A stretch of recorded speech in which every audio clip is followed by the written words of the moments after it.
Hello my dear family, आज आपके लिए लेकर आ गया हूं सम एप्लीकेशन और ट्रिग्नोमेट्री का थर्ड पार्ट। बाकी के पार्ट भी चैनल पे अपलोड हो चुके हैं, अगर आपने नहीं देखे तो लिंक ऊपर है, आप उसे देख सकते हैं। और हाँ, अगर आपको ट्रिग्नोमेट्री के टेबल और फॉर्मूले नहीं आते तो उसकी वीडियो भी चैनल पे अपलोड है, आप उसे भी देख सकते हैं, लिंक ऊपर है। तो आइए फिर स्टार्ट करते हैं।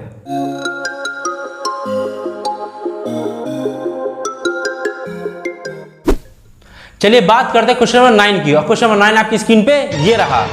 देखिए क्वेश्चन नंबर 9 में ये कह रहा है कि यहाँ पे एक बिल्डिंग है और एक टावर है। क्या है? एक बिल्डिंग और एक टावर है। ठीक है, दिख गया। जो ये ब्लू वाली है वो बिल्डिंग है और जो रेड वाला है वो हमारा टावर है। ठीक है भाई, हमें दिख रहा है। आपसे क्या कह रहा है कि आप क्या करो, टावर के फुट पे खड़े हो जाओ। कहाँ खड़े हो जाओ? टावर के फुट। भैया अगर ये टावर है तो इसका फुट ये होगा, ये होता है टॉप, ये होता है फुट। फुट का मतलब बॉटम, फुट और बॉटम एक ही बात है। और ये होता है टॉप। तो आप क्या कर रहे हो, इस टावर के यहाँ पे खड़े हो फुट पर। तो आप टावर के फुट पे खड़े हो और ये हमारी बिल्डिंग है। आप टावर के फुट पे खड़े होकर बिल्डिंग के टॉप को देख रहे हो। बिल्डिंग का टॉप ये हुआ और टावर का फुट। देखिए टावर है, ये टावर का फुट है, ये बिल्डिंग है, ये बिल्डिंग का टॉप है। टावर के फुट से आपने बिल्डिंग के टॉप को देखा तो एंगल जो बना वो 30 डिग्री बना। तो यहाँ पे एक एंगल इस्तेमाल हो रहा है, एंगल ऑफ एलिवेशन। क्या यूज हो रहा है? Angle of elevation. तो जब भी एंगल ऑफ एलिवेशन आ जाए तो आप समझ लो नीचे से कहाँ देख रहे हो, ऊपर की तरफ देख रहे हो। तो जो हमारा एंगल है वो यहीं पे बनेगा। कभी ऐसा नहीं होगा कि आप नीचे से ऊपर की तरफ देख रहे हो और बोल दो एंगल ऑफ एलिवेशन, ऐसा कभी नहीं होगा। अगर आप एंगल ऑफ एलिवेशन आपने बोला तो आप नीचे से देखोगे ऊपर की ही तरफ। नीचे से जब ऊपर की तरफ देखोगे तभी बनता है एंगल ऑफ एलिवेशन। तो आप यहाँ से खड़े होकर यहाँ पे टावर के फुट पे खड़े होकर बिल्डिंग के टॉप को देख रहे हो, बिल्डिंग के टॉप को देख रहे हो। तो एंगल ऑफ एलिवेशन जो बना वो बना 30 डिग्री। ये हमारा पहला हो गया। उसके बाद आपसे ये कह रहा है कि उसके सेकंड कंडीशन में क्या हो रहा है कि आप बिल्डिंग के फुट पे खड़े होकर, बिल्डिंग के फुट पे खड़े होकर टावर के टॉप को देख रहे हो। ये बिल्डिंग का क्या है? ये बिल्डिंग का फुट है और ये टावर का ये टॉप है। तो बिल्डिंग के फुट पे खड़े होकर टावर के टॉप को देख रहे हो। तो जो एंगल बन रहा है वो बन रहा है एंगल ऑफ एलिवेशन, जो बन रहा है वो 60 डिग्री बन रहा है। तो दोनों ही केसेस में एंगल ऑफ एलिवेशन ही बन रहा है। दोनों ही केसेस में एंगल ऑफ एलिवेशन बन रहा है। तो पहला जो एंगल है वो 30 डिग्री टावर के फुट से बिल्डिंग के टॉप तक। दूसरा angle of elevation 60 degree building के फुट से टावर के टॉप तक। सही है। और टावर की जो हाइट दे रखी है वो 50 मीटर है। अब भाई एक बात आपको मैं बता दूं कि आप यहाँ पे तो कंफ्यूज नहीं रहो कि सर आपने तो भैया बिल्डिंग की बड़ा ले लिया, टावर छोटा ले लिया, ये क्या चक्कर है। तो ऐसा मैं बता दूं कि मुझे तो आंसर पता है, ठीक है ना, इसलिए उस हिसाब से मैंने लिया है। आपको तो आंसर पता नहीं, पेपर में क्वेश्चन आएगा तो आंसर तो नहीं लिख के आएगा भैया, आंसर ऐसे तो लिख के आएगा नहीं, ठीक है ना। तो आंसर तो आपको पता नहीं, तो आप किसी को भी छोटा किसी को बड़ा ले लो, बराबर नहीं लेना है आपको। इस तरीके से फिगर बराबर नहीं बनाना है। रीजन ये है कि क्वेश्चन में इक्वल नहीं कह रहा है। ये तो नहीं कह रहा है कि टावर और बिल्डिंग की हाइट इक्वल है, बराबर है, ऐसा तो नहीं कह रहा है। तो हमको बराबर नहीं लेना। तो किसी को भी छोटा ले लो, आप टावर को बड़ा ले लो, बिल्डिंग को छोटा ले लो, चाहे बिल्डिंग को बड़ा ले लो, टावर को छोटा ले लो, किसी को भी ले लो, आंसर सेम आएगा। मैं पहले ही इसको अच्छे से आपको बता देता हूँ, ठीक है ना। तो यहाँ पे दो चीजें हैं। एक तो हमारे पास क्या है, देखिए बिल्डिंग, आपसे फिर क्वेश्चन में ये कह रहा है कि आप बिल्डिंग की हाइट बताइए। क्या बताइए? बिल्डिंग की हाइट। तो लेट करे ले रहे हैं, ठीक है ना। तो लेट हम करे ले रहे हैं हाइट ऑफ द बिल्डिंग। तो लेट हाइट ऑफ बिल्डिंग, ठीक है। तो बिल्डिंग की जो हाइट है वो हमारी कितनी है? वो हमारी है h। हम लेट करा है और हाइट ऑफ द टावर हमको दे रखा है, क्वेश्चन में ही दे रखा है। तो हमको इसको कोई लेट नहीं करना पड़ेगा। तो हाइट ऑफ टावर, टावर की जो हाइट है वो कितनी दे रखी है हमारी? 50 मीटर दे रखी है बस। बाकी एंगल दे रखे, तो एंगल आप चाहो लिखो चाहे मत लिखो, मैं क्वेश्चंस में करवाता हूँ, आप देख सकते हो। अब देखिए यहाँ पे दो ट्रायंगल हमें दिख गए। एक तो ट्रायंगल दिख गया ये वाला, देख रहे हैं, ये वाला ABC ट्रायंगल। दूसरा ट्रायंगल हमको दिखा ये वाला बड़ा वाला ट्रायंगल, यानी कि BCD ये ट्रायंगल। तो दो ट्रायंगल हमें दिख गए। तो हम क्या करेंगे, एक एक करके दोनों ट्रायंगल को लेंगे। पहले हम लेंगे छोटे वाले ट्रायंगल को। छोटा ट्रायंगल कौन सा? ये ABC। भाई मेरा तो छोटा ट्रायंगल है ये। तो इन ट्रायंगल ABC, हमने ABC ट्रायंगल को ले लिया। अब हमको ये देखना है कि हमें इसमें से कौन सी चीज़ लगानी है, साइन, कॉस या टेन। यहाँ बहुत कंफ्यूज होते हैं बच्चे। तो हमें पता है कि इस वाले ट्रायंगल में, ध्यान से देखिएगा, इस वाले ट्रायंगल में ये 90 डिग्री का एंगल है, पूरा 90 डिग्री का है, क्योंकि ये टावर है। टावर हमेशा ग्राउंड से 90 डिग्री का एंगल बनाता है। तो ये ग्राउंड है, ये टावर तो पूरा होगा 90। तो इसके सामने ये जो लाइन जा रही है ना AC, ये हमारी हाइपोटेनियस है, ठीक है ना। ये हाइपोटेनियस है, क्लियर है पूरी। अब ये इस वाले ट्रायंगल में एंगल है हमारे पास ये एंगल है। तो इसके सामने जो है ये हमारा है पेरिपेंडिकुलर। बचा हुआ क्या ये हमारा है बेस। बताइए सही है कि नहीं, क्लियर है बात। इस छोटे वाले ट्राइंगल में देखिए एबीसी ट्राइंगल में ये एंगल है, एंगल के सामने 30 डिग्री एंगल नहीं लेना है ना, 30 डिग्री एंगल बड़े वाले ट्राइंगल का है। छोटे वाले ट्राइंगल का एबीसी ट्राइंगल का जो एंगल है वो 60 डिग्री है। तो 60 डिग्री के सामने यानी एंगल के सामने जो होता है वो परपेंडिकुलर होता है। तो जो ये है हमारा ए बी परपेंडिकुलर है, बी सी हमारा बेस है, और ये जो है क्या नाम है 90 के सामने ये 90 डिग्री, क्योंकि टावर और ये क्या नाम है ये ग्राउंड दोनों 90 डिग्री के एंगल पे होंगे। तो इसके सामने जो है वो हमारा हाइपोटेनियस है, इतना हमें पता चल गया। तो हमको यहाँ पे काम परपेंडिकुलर और बेस का है। यहाँ पे भी हमें भैया देखो हाइपोटेनियस का कोई काम नहीं।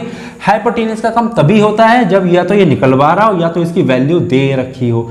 तो ना ही ये निकलवा रहा ना ही इसकी वैल्यू दे रखी, तो हाइपोटेनियस का हमें कोई काम नहीं। तो परपेंडिकुलर बेस का काम यानी कि हमको क्या लगाना है, सीधी सी बात है 10 लगाना है, क्योंकि परपेंडिकुलर और बेस किस में होते हैं 10 में होते हैं। तो 10 लगाना, और एंगल कितने डिग्री का बनेगा छोटे वाले ट्रायंगल में 60 डिग्री का। तो हमको लेना है 60 degree is equal to perpendicular upon base. सही है। परपेंडिकुलर कितना है, परपेंडिकुलर हमारे पास है ये यानी कि ए बी है। सही है। और उसके बाद है बेस, बेस कितना है BC। ठीक है, BC हमारा हो गया बेस। अब देखिए 1060 की जो वैल्यू होती है वो होती है √3। फिर ए बी जो हमारा है वो तो टॉवर की हाइट है यानी कि 50 मीटर, तो 50 लिख दीजिए। और BC है तो हमें पता ही नहीं है भाई, BC छोड़ दो भाई, BC तो पता ही नहीं है हमें, डिस्टेंस पता ही नहीं है, छोड़ो।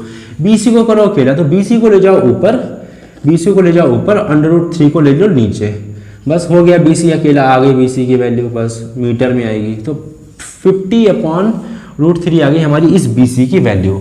तो हमारा इस ट्राइंगल का काम खत्म। अब हम ट्राइंगल लेंगे इस बड़े वाले को यानी कि BCD ट्राइंगल को। तो एक बार आप ट्राई करके इसको देखिए, तब तक मैं इसको इरेज कर दूं। ओके, तो देखिए BC हमारा निकल के आ गया। यहाँ पे लिखा था इरेज करके मैंने यहाँ लिख दिया और कोई भी चेंजेस मैंने नहीं करा।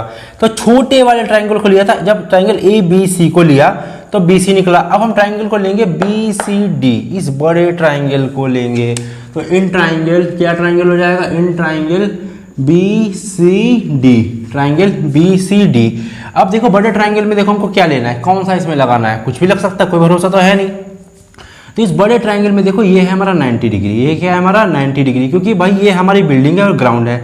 बिल्डिंग और ग्राउंड के बीच जो एंगल बनता है वो होता है 90 डिग्री। तो पूरा एंगल 90 डिग्री है, ये तो 60 डिग्री, इससे कोई मतलब नहीं, ये पूरा 90 डिग्री होगा। ये इस 90 के सामने हमारी बड़ी वाली जो लाइन है वो हो गई हाइपोटेनियस। सही है, क्लियर। अब इस ये देखो इस वाले बड़े वाले ट्राइंगल में, इस बड़े वाले ट्राइंगल में एंगल बनेगा 30 डिग्री। 30 एंगल के सामने जो होता है क्या होता है, ये परपेंडिकुलर। तो ये हमारा हो गया परपेंडिकुलर। बचा हुआ बेस तो हमारा बिल्कुल फिक्स हो रहा है, तो बेस तो चेंज ही नहीं हो रहा। अब देखो हमको यहाँ पे भी परपेंडिकुलर और बेस का ही काम है, हाइपोटेनस का कोई काम नहीं। और परपेंडिकुलर और बेस किस में होता है, 10 में होता है। तो यहाँ पे भी हमको 10 ही लगाना है। याद रखिएगा हमको साइन कॉस 10 में से किसी को लगाना है, इससे हमें कोई मतलब नहीं है। इसमें मतलब इस समय इस हाइट एंड डिस्टेंस में चैप्टर 9 में इन तीनों से कोई मतलब नहीं, हमें सिर्फ इन्हीं तीनों से मतलब है। तो 10 के साथ एंगल कौन सा आएगा, बड़े वाले ट्राइंगल में देखो 30 डिग्री। तो यहाँ पे आ गया 30 डिग्री। और 10 क्या होता है, परपेंडिकुलर अपॉन बेस होता है।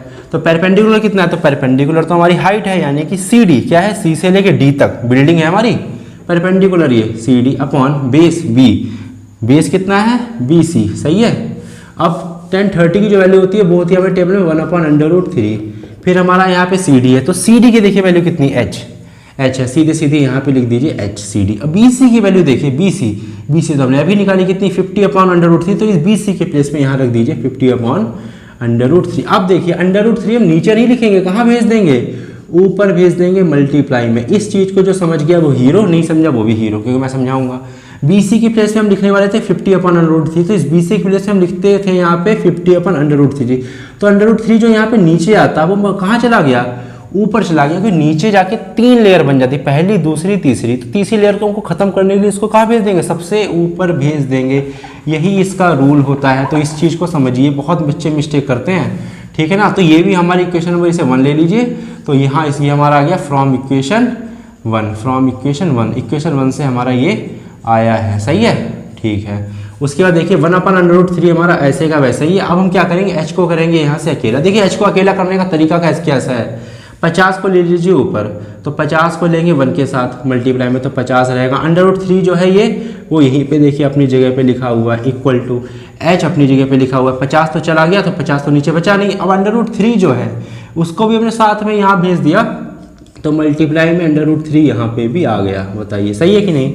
तो जो 50 है वो ऊपर चला गया, √3 नीचे चला गया, बस और कुछ हमने काम नहीं करा, यानी मल्टीप्लाई से डिवाइड में और डिवाइड से मल्टीप्लाई में। एच को हमने कर दिया अकेला, तो 50 हमारा ये है, √3 की मल्टीप्लाई होती है 3, देख लीजिए यहाँ पे एक बार फिर से, मैंने वैसे कई बार बताई है। तो √3 की मल्टीप्लाई देखिए, 3 3 जा 9, 2 9 पे अंडर रूट लगा, तो यहाँ पे भी लगेगा √9 कितना होता है 3, तो वही आया 3 मीटर में आएगा =h। यही हमारी है हाइट ऑफ द बिल्डिंग। इस बिल्डिंग की हाइट हमारी आ गई 50/3 मीटर, तो यही हमारा है आंसर। तो क्वेश्चन नंबर 9 भी हमारा अब खत्म। ओके, चलिए बात करते हैं क्वेश्चन नंबर 10 के। क्वेश्चन नंबर 10 आपकी स्क्रीन पे ये रहा।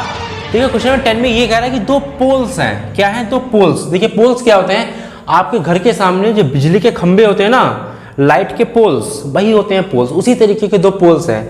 तो यहाँ पे 2 पोल्स हैं, एक पोल हमारा ये है ब्लू वाला, दूसरा पोल है ये रेड वाला, और जो दोनों पोल्स है वो इक्वल हाइट के हैं। हाँ बिल्कुल सही सुना आपने, दोनों पोल्स है वो इक्वल हाइट के हैं। यानी कि अगर मैं बोल दूं जो ए बी है वो 10 मीटर का है, तो जो ये DC है CD वो भी हमारा 10 मीटर का ही होगा, यानी इक्वल हाइट के हैं। और दोनों जो रोड के कहीं पे, रोड के किनारे खड़े हैं, रोड के साइड में खड़े हैं। तो रोड हमारी क्या है, ये जो BC है वो रोड है, और इस रोड पे हमारे 2 पोल्स खड़े हुए हैं, ठीक है ना।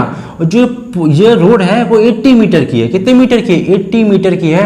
तो BC है जो रोड है भाई, एक रोड के कोने में ये पोल खड़ा, एक रोड पे कोने में ये देखो ये पोल खड़ा, और ये जो रोड है हमारी उसकी जो विड्थ है यानी कि चौड़ाई है वो 80 मीटर की है। आप क्वेश्चन में देखिए क्या कह रहा है, आपसे कह रहा है इस रोड पे कहीं पे पॉइंट हमारा है, कोई पॉइंट है हमारा, तो हमने मान लिया कि जो रोड हमारी BC है उस पे कहीं पॉइंट है E। क्वेश्चन को फिर से सुनिए, आपसे कह रहा है कि जो रोड है हमारी, रोड है उस पर कहीं पे इस रोड के बीच में कहीं पॉइंट है कोई, ठीक है ना, कोई पॉइंट है कहीं पे। तो इस रोड के बीच में कहीं भी ले लीजिए, यहाँ यहाँ यहाँ यहाँ यहाँ कहीं भी ले सकते हैं। यहाँ पे कोई कुछ कह नहीं रहा कि कहाँ पे लेना, तो मैंने क्या कर लिया, उस पॉइंट को यहाँ ले लिया। आप चाहो यहाँ ले लो, आप चाहे यहाँ ले लो, इस पॉइंट को यहाँ से ले लिया। आप इसमें क्या कह रहा है कि आप यहाँ पे खड़े होकर जब आप पोल्स के इस पोल को देखते हो और फिर आप इस पोल को देखते हो, तो आपके एंगल जो है वो 30 डिग्री और 60 डिग्री के बनते हैं। तो यहाँ पे यूज हो रहा है एंगल ऑफ एलिवेशन। क्या यूज हो रहा है? Angle of elevation. तो मैं आपको डायरेक्टली यही बोल देता हूँ कि आप यहाँ से खड़े होकर ऊपर देख रहे हो, तो इसका मतलब ही यही हो रहा है कि एंगल ऑफ एलिवेशन लग रहा है आपके में। और क्वेश्चन में आपको दे भी रखा है, देखिए क्वेश्चन पढ़िए, उसमें दे रखा है एंगल ऑफ एलिवेशन। तो एंगल ऑफ एलिवेशन का मतलब ही यही होता है कि नीचे से खड़े होकर ऊपर देखना, यानी कि जो एंगल बनेंगे 30 डिग्री के 60 डिग्री के, वो यहाँ नीचे बनेंगे, ना कि ऊपर। ऊपर नहीं बनेंगे, वो एंगल ऑफ डिप्रेशन होता है, वो उसकी हम बात करेंगे क्वेश्चन नंबर 12 में, ठीक है ना। तो क्वेश्चन नंबर 10 तक आपका एंगल ऑफ एलिवेशन ही चलेगा। तो इसका मतलब एंगल ऑफ एलिवेशन जो आपको दे रखा है वो 30 डिग्री और 60 डिग्री दे रखा है, यानी कि आप यहाँ पे खड़े होकर बिल्डिंग के इस टॉप को देख रहे हो, और यहाँ पे खड़े होकर इस बिल्डिंग के इस पोल के इस टॉप को देख रहे हो। टॉप को देख रहे हो, टॉप को मतलब टॉप क्या होता है, बिल्डिंग का ये होता है बॉटम और ये होता है टॉप। तो आप टॉप को देख रहे हो, यहाँ से खड़े होकर बिल्डिंग के टॉप को देखो तो 30 डिग्री और 60 डिग्री बने। तो जो एंगल है मैंने यहाँ पे लिया 30, यहाँ पे लिया 60। आप इसको भी आगे पीछे कर सकते हो, आप यहाँ 60 ले लो, यहाँ पे आप 30 ले लो, तब भी आपका आंसर वही आएगा जो मेरा आएगा, ठीक है ना। तो दोनों ही जगह कर सकते हो, चाहे यहाँ ले लो 60 और यहाँ ले लो 30, तब भी आंसर सेम ही आएगा। तो ये हमारा है फिगर। तो हमको जो हाइट है पोल की इक्वल दे रखी है, तो यानी कि AB = CD हमको गिवन है, यानी दे रखा है AB = CD हमको दे रखा है। और लेट हमने कर ली height of the poles =H। तो इसकी इस पोल की हाइट अगर H है तो इस पोल की भी तो हाइट H होगी, क्योंकि दोनों पोल्स आपस में बराबर है यानी इक्वल है। डिस्टेंस बिटवीन पोल्स, इन दोनों पोल्स के, ये वाला पोल और ये वाले पोल के बीच की जो डिस्टेंस यानी रोड की जो चौड़ाई है वो कितनी 80 मीटर की है, ठीक है। उसके बाद एंगल हमको दे रखे 30 और 60, तो 30 डिग्री का एंगल है AEB। तो AEB बीच में E होगा क्योंकि E पे एंगल बन रहा है। दूसरा है एंगल DEC, बीच में E है तो E पे बनेगा DEC, 60 डिग्री का बन रहा है। अब हमको क्या करवा रहा है, आपसे इसमें फाइंड करवा रहा है कि इन पोल्स की हाइट बताइए। तो इस पोल की हाइट जो होगी वही इस पोल की होगी, ठीक है। और आपसे कह रहा है कि इस पॉइंट से रोड की डिस्टेंस बताइए, यानी कि इस पॉइंट से इस पॉइंट तक की डिस्टेंस कितनी, यानी कि BE की डिस्टेंस बताइए और EC की डिस्टेंस बताइए। तो आप ये मत कर देना कि 80 का आधा कर दो, 80 का हाफ 40 कर दो, ये नहीं करना है, बिल्कुल ये गलत है, ठीक है ना। क्योंकि जो पॉइंट है वो बीच में कहीं नहीं है, कहीं बीच में है, लेकिन ये नहीं कह रहा है कि बिल्कुल मिड पॉइंट है ना, मिड पॉइंट नहीं कह रहा है। तो ये जो पॉइंट है वो बीच में नहीं है। तो इसकी हाइट, इसकी डिस्टेंस है, इसकी डिस्टेंस यहाँ से यहाँ तक कुछ और आएगी, और इसकी डिस्टेंस यहाँ से यानी कि EC की डिस्टेंस कुछ और आएगी। तो हमको दोनों की डिस्टेंस निकालनी है। तो यहाँ पे 2 ट्राइंगल है, एक तो ट्राइंगल हमारा ये है और दूसरा ट्राइंगल हमारा ये है। तो दोनों ही ट्राइंगल को हम एक बारी बारी से लेके चलेंगे, तभी हमारा क्वेश्चन होगा। तो पहला ट्राइंगल हम ले रहे हैं ट्राइंगल ABE। कौन सा ट्राइंगल ले रहे हैं? In triangle ABE, in triangle A B E ले रहे हैं। तो देखिए ट्राइंगल ए बी में क्या हमको क्या मिलेगा, साइन मिलेगा, कॉस मिलेगा कि टेन मिलेगा, इसको तय करिए। तो देखिए हमको इस वाले में देखिए क्या है, ये 90 डिग्री का एंगल, 90 के सामने हमेशा होता है हाइपोटेनियस, तो ये जो हमारा ए ई है वो हाइपोटेनियस, ये बन रहा है हमारा एंगल, तो एंगल के सामने होता है परपेंडिकुलर, तो ये तो भैया हमारा हो गया परपेंडिकुलर। और बचा हुआ क्या, ये हमारा है बेस, तो पूरा ही हमारा समझ लो बेस हो गया, सही है ठीक। अब देखिए यहाँ पे हम कर रहे हैं, हमारा यूज होगा परपेंडिकुलर और बेस, ठीक है ना, परपेंडिकुलर बेस इस्तेमाल होगा। इस हाइपोटेनियस से कोई मतलब नहीं क्योंकि बेस हमको दे रखा है और परपेंडिकुलर हमको निकलवा रहा है, तो हाइपोटेनियस का कोई काम ही नहीं, तो इसको हटाओ। तो परपेंडिकुलर बेस किस में होता है, टेन में और कॉट में, तो हमको टेन ही लेके चलना है, कॉट से हमें नहीं लेना है। तो टेन एंगल कितना बन रहा है, ए बी ई का एंगल बताइए, 30 डिग्री का, 30 डिग्री हमको एंगल मिल गया, होता है परपेंडिकुलर अपॉन बेस होता है। परपेंडिकुलर कितना है, परपेंडिकुलर हमारा है ए बी तो परपेंडिकुलर है भाई, और बेस कितना है, बेस हमारा देखिए इस वाले ट्राइंगल का, इस छोटे ट्राइंगल का ए बी ई ट्राइंगल का जो बेस है वो है हमारा बी ई, कितना बेस है, बी ई हमारा क्या है, बेस है, ठीक है ना। अब देखिए tan 30 की जो वैल्यू होती है वो होती है 1/√3, सही है। ए बी हमारा एच है, ए बी हमारा एच है, और बी ई, अब देखिए बी ई, अब ध्यान से देखिए जो बी ई है वो हमने एक्स ले लिया, क्या ले लिया, एक्स ले लिया, बी ई को हमने क्या ले लिया, एक्स ले लिया, समझना बात ध्यान से, आप एक्स लीजिएगा, ठीक है ना।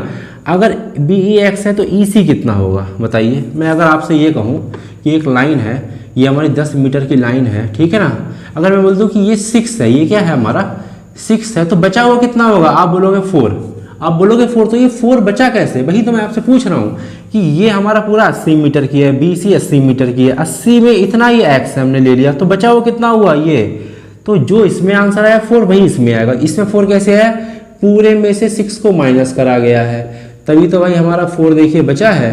तो पूरे में से x को माइनस करिए, यानी 80 में से x को माइनस करिए, तो ये क्या बचेगा, 80 माइनस एक्स, तो जो EC है वो होगा 80 माइनस एक्स। ये बात समझ में जिससे आ गई उस बहुत अच्छी बात, क्योंकि ये एग्जाम्पल देखिए मैंने समझाया है, हमने पूरे में से 6 को माइनस किया तभी तो 4 बचा, तो पूरे में से 80 में से x को माइनस करिए तभी 80 माइनस एक्स बचेगा, तभी ये जो EC है वो 80 माइनस एक्स हमारा आया है। तो हमारा जो BE है वो हमारा है x, तो इस BE के प्लेस में लिख दिया x, यहाँ से निकाल दीजिए आप x की वैल्यू निकाल दीजिए, चाहे h की वैल्यू निकाल दीजिए, चलिए x की वैल्यू निकाल देंगे, चलिए h की वैल्यू निकालिए, तो x को भेज दीजिए ऊपर, ठीक है ना, x को भेज दीजिए ऊपर और √3 को h के साथ भेज दीजिए, तो √3h हो गया। मतलब हमने क्या करा, मल्टी क्रॉस मल्टीप्लाई, इधर इसकी मल्टीप्लाई उसकी इधर मल्टीप्लाई, तो x की वैल्यू जो आ गई वो आ गई √3h, क्या आ गई x की वैल्यू √3h। तो हमारा छोटे वाले ट्राइंगल का काम खत्म, अब लेंगे बड़ा वाला ट्राइंगल, तो मैं करूंगा इसको इरेज, तो जिसने नहीं उतारा वो उतार सकता है। ओके देखिए हमारी x की वैल्यू निकल आई है, जो यहाँ पे लिखी थी वो मैंने इरेज करके यहाँ लिख दी, क्योंकि स्पेस होता नहीं है तो मैंने यहाँ लिख दी। छोटे वाले ट्राइंगल से हमको x की वैल्यू देखिए मिल गई, अब लेंगे हम बड़ा वाला ट्राइंगल। तो बड़ा वाला ट्राइंगल हमारा क्या है, ट्राइंगल DEC।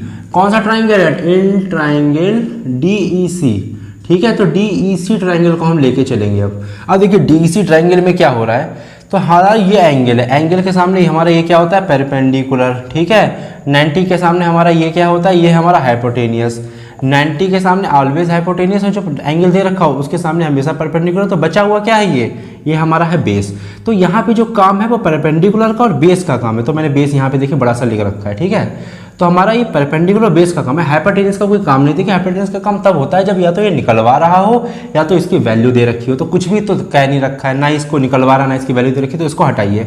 तो परपेंडिकुलर और बेस का काम है, जो हमारा किस में मिलता है, हमको 10 में मिलता है, तो हमको यहाँ पे 10 लेना है, ना कि कॉट मत लेना, कॉट लेना तो फिर बेस अपन परपेंडिकुलर कर देना, आंसर तब भी आ जाएगा।